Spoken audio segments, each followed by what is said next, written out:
Magandang umaga mga ka-taxpayers. Nandito tayo ngayon sa Binondo, Manila para sa ating nationwide TCVD.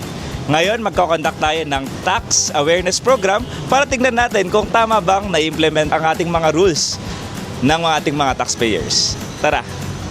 So, nandito tayo ngayon, magtatanong tayo ng 3 tanong at least majority masagot nila. Okay, handa na ba kayo? Okay. Okay. Ready. Okay. Tama o mali lang? Simple lang. Okay, unang katanungan. Okay.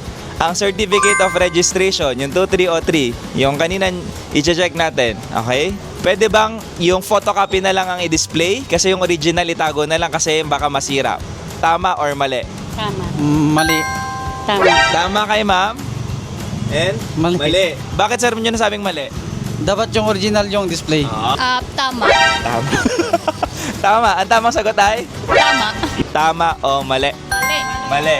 Mali. Mali. Mali. So, dapat original ang naka-display. Okay, original. Okay, ikalawang katanungan. Sa pag-issue ng invoice, yung sa resibo, invoice natin, pag hindi humingi ang customers, okay, pwede bang hindi na lang tayo mag-issue? Total, hindi naman sila nang hingi. Hindi naman nila gagamitin. Tama o mali? Mali. Mali? Mali. Mali.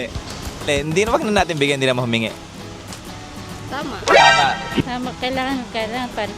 Pero pwede naman pa rin eh. Kung kahit wala, kahit ayaw nila, Halika dito. pwede mo pa rin mag-ano ng invoice. Okay, ang dami, tama o mali lang, ang daming sinabi ni May essay.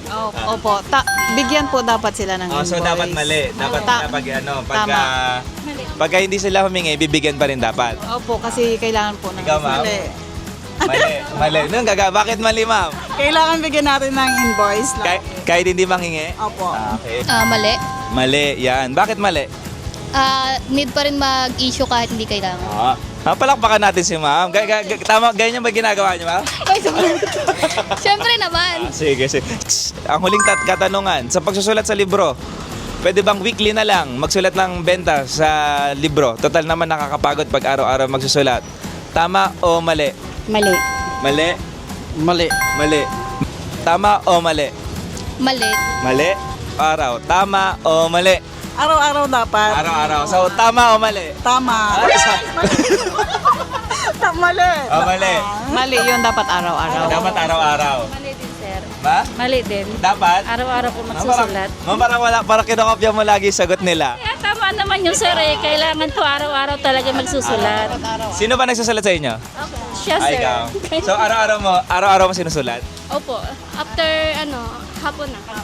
Bakit mali? Dapat araw-araw may sulat. Dapat araw-araw? Dapat araw-araw. Sino nagsusulat sa inyo? Siya.